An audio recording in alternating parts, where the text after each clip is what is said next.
Plugin of the week comes from Pulsar Audio. It's the Pulsar 8200. This is an outstanding emulation of the George Massenburg Labs GML 8200 EQ. This is an amazing EQ coming from George Massenburg, one of the inventors of the parametric EQ. I believe he coined the phrase back in 1972 when he submitted his paper to the Audio Engineering Society. And he developed the earliest model of an EQ where you could have variable control over frequency, Q, and gain controls.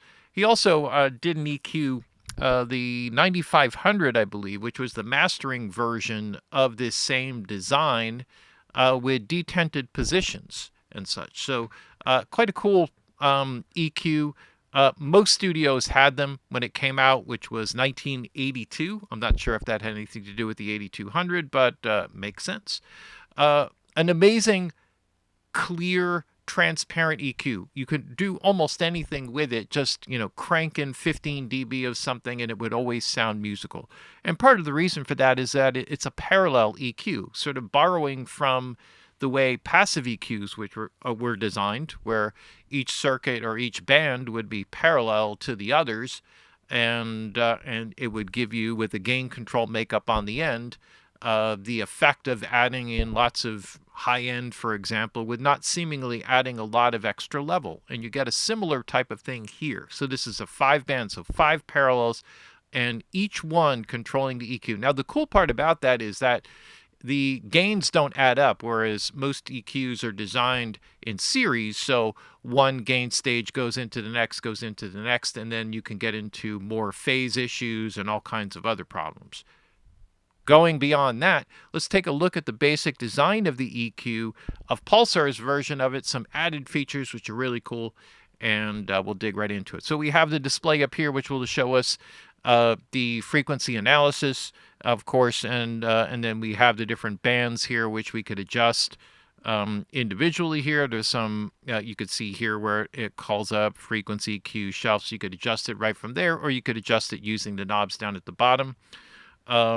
We have 5 bands.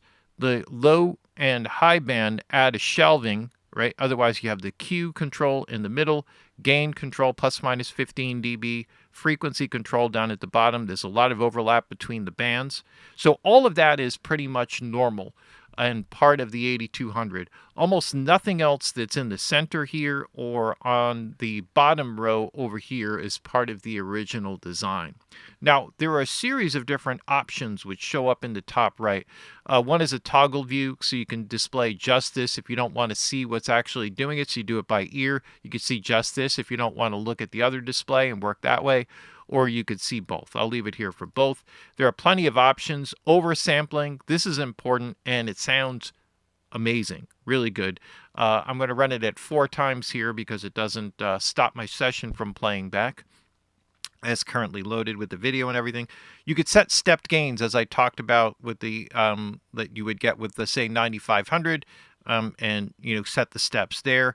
Stepped widths, which was also part of the 9500 EQ, and stepped frequencies. So all of those things were designed for mastering, for the ability to replicate them. Help balloons, links to the manual, and all the other sort of stuff, social media, everything you expect from a plugin.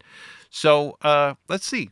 The other section here, down in the middle, we can bypass left and right individually. Otherwise, the power switch will be your master bypass. There's an auto gain, which will match the output gain. Now, it doesn't analyze the incoming audio, so it won't always work, but most of the time I've actually found it pretty good. So I'm going to leave it in just to sort of generally balance things out.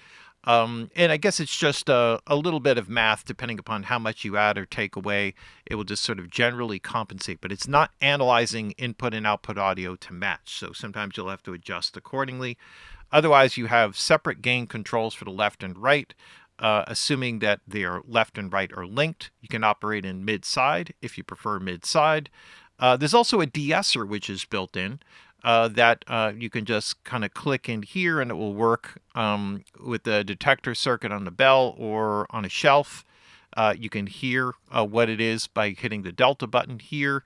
The amount here will determine the amount, and the gain reduction is displayed up here in the middle. You'll see input level, output level, and gain reduction right here if you're using that. Sort of an odd one to add into this, I think, but it works. Gain scale.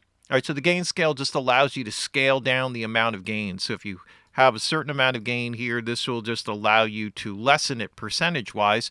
But if you have an attenuation, it will do that as well, right? So it'll kind of give you the ability to kind of work, kind of dial it in. Great for like mastering and stuff like that, where you can sort of dial in a bit more of the detail.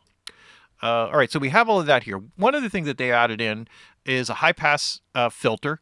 The high-pass filter is just as you would expect, 12 dB per octave by default, although if you right-click on it, you can go through and select up to 48 dB per octave. There's also locking parameters, so you could set, for example, like any particular parameter on here to be locked. So if you're loading up presets, it will always keep that filter in, for example, or any other thing. So that's just a right-click on it. So you have that control here, which you could turn on and off. The sub, this is something that is designed to be like the Pultec EQP on the low end, where you do the attenuation band at the same time as you do the boost band, and what you get is that little bit of dip there past the boost point. Right, so that's what they call sub. There's no adjustment for the frequency on that, so you can't slide that over. Basically, it's fixed just like you would have with a Pultec. So a little added feature in there. There's a tilt EQ. The tilt EQ will tilt this way and that way. I believe that you can move this.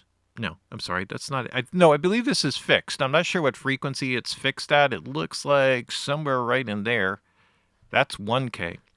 So assuming that is correct, that's where they have that. So that is fixed. You cannot adjust that. So leave that there. There's an air band, similar type of thing. Top end boost on a Pultec, where you get the little bit of dip right below. So sort of the opposite end there. So you get that as well.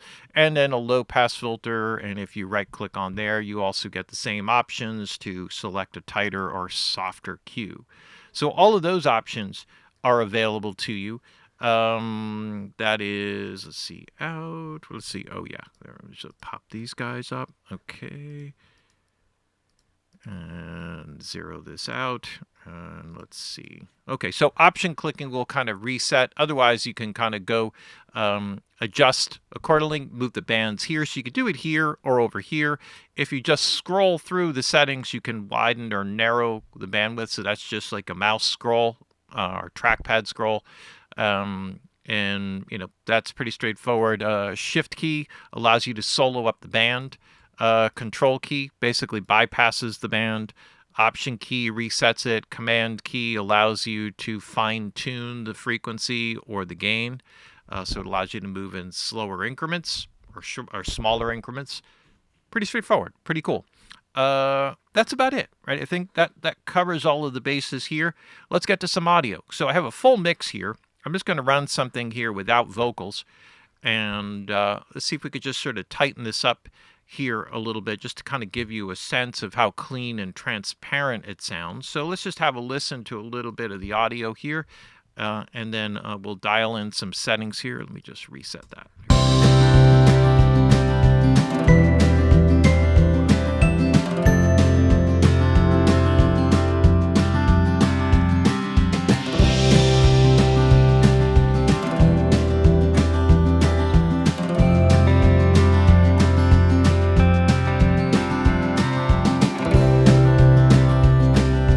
All right, so we got a little bit of an idea what's going on here. So let's start with a shelving EQ. That would be band 5, and if I switch this into shelving mode, we could do a little shelf just over here. There's no adjustment on the cue here, but you could see what the full boost is. Also, you can adjust the scale here. So I'm going to adjust the scale here down to something a little bit more reasonable, because I'm not going to boost that heavily.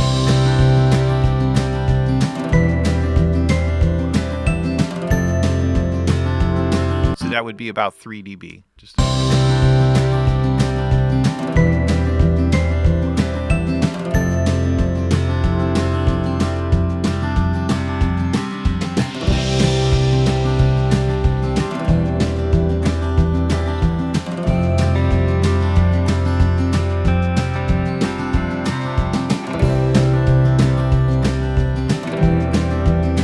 right, so I'll do a similar type of thing on the bottom end, except I'm going to do a little bit of a dip here, and then I'm going to raise the frequency up here and then do a bump down on the bottom. So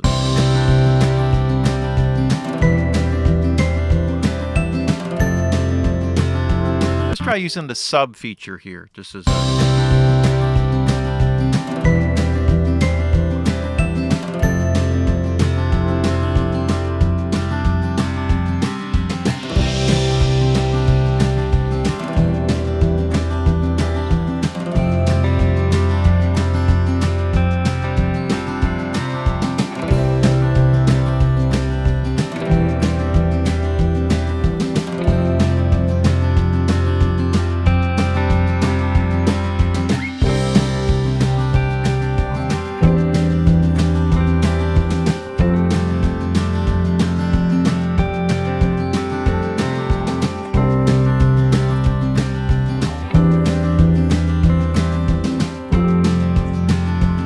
crystal clear, like beautiful open sound. This is just with 4 times oversampling. I couldn't get 8 times oversampling to work while recording the video. So sorry about that, but I guess you can get a sense for how transparent it is. Let's try one other thing. I wanted to just kind of start over again just to kind of show the tilt EQ, right?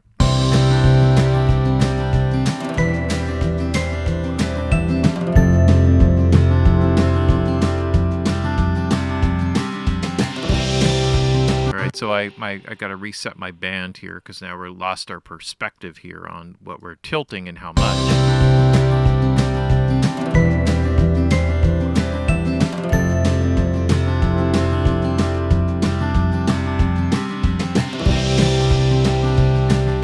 Oh, I know what I'll do here. Instead of doing it let's do it mid-side, right? So, and I'll unlink the 2 sides. So what I'm going to do here now is go to the side band here, and let's tilt the side.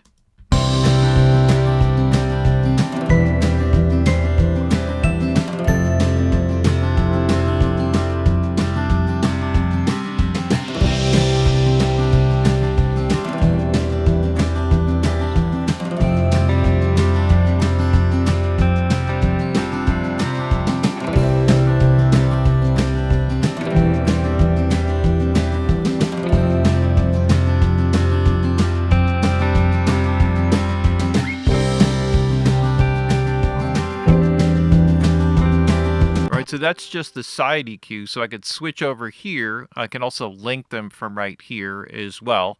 The tilt EQ, I'm sorry, can also operate from here. So on the side, you'll see the tilt EQ setting enabled right there with the mid. The display here has 2 things. It'll show you a solid gray or a shaded gray area that's called the infinite spectrum. So that'll keep a cumulative record of the frequency response over time while you have an active measurement that either is slow or fast in terms of its response. So you have some settings there as well, right? In terms of just the display of frequency information. So now that we've done the side EQ, let's do the mid EQ, or mid channel rather.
onto the side channel. It would automatically switch if I switch.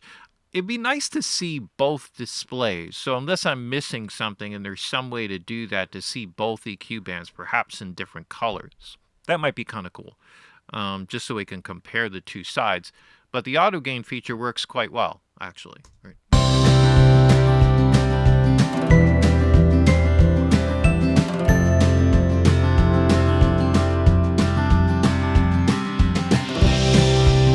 So, really cool. Like, I just love the sound of it. Really super transparent. I could really see using this in a mastering session or as a mix bus EQ, which is probably more in studio with the 8200.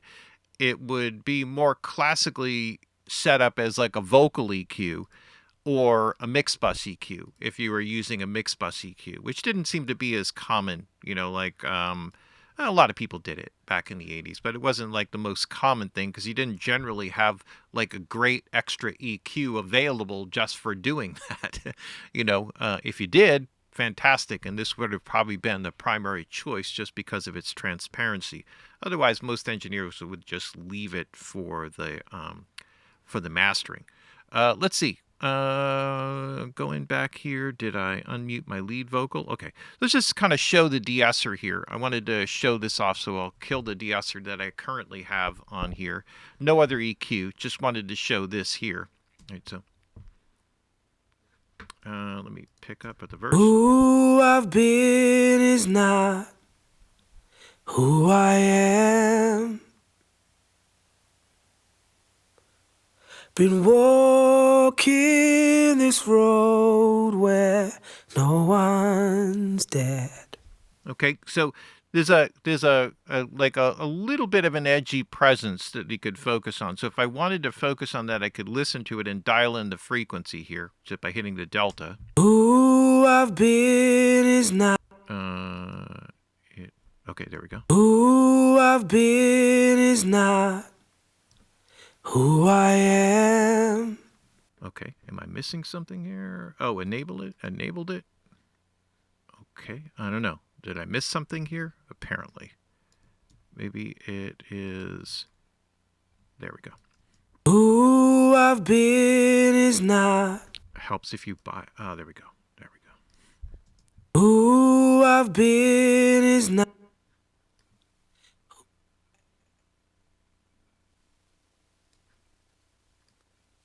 Been walking this road where no one's dead. At least I can... I'm over-exaggerating it just so I can... Wrecking homes, breaking hearts without a care. Left a trail of tears, lived in fear, and now you're scared. All right, so let me cut the top end edge off of that here. Who I've been is not who I am. You'll see the gain reduction here. Been walking this road where no one's dead. Been wrecking homes, breaking hearts without a care. Left a trail of tears, lived in fear, and now you're scared. Right. Kind of pretty transparent, pretty clean. I'm just kind of doing it way up on the top end. You could go either with the shelf or with the band just to kind of draw a little bit of the edge off of it, but it actually works quite effectively. I don't know if they modeled it after anything in particular. Also, it doesn't work like kind of on a threshold based system, as I understand it, either. So it should catch everything, relative difference of frequencies. Perhaps a bit the way that DBX designed their 902. So yeah, nice added feature there. Otherwise, the EQ is great. This vocal came a bit already processed, so I'm not going to show off the EQ here, but it would be excellent for that. You can hear the transparency of the EQ. Perfect design for this type of thing. So amazing one, really worth checking out. Pulsar Model 8200, modeling of the GML 8200 EQ by George Massenburg Labs circa 1982, inventor of the parametric EQ.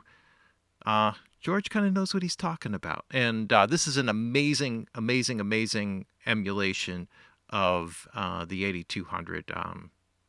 I dare say the best one that I've heard by a mile. I'll leave it there. All right, plugin of the week from Pulsar Audio, Pulsar 8200.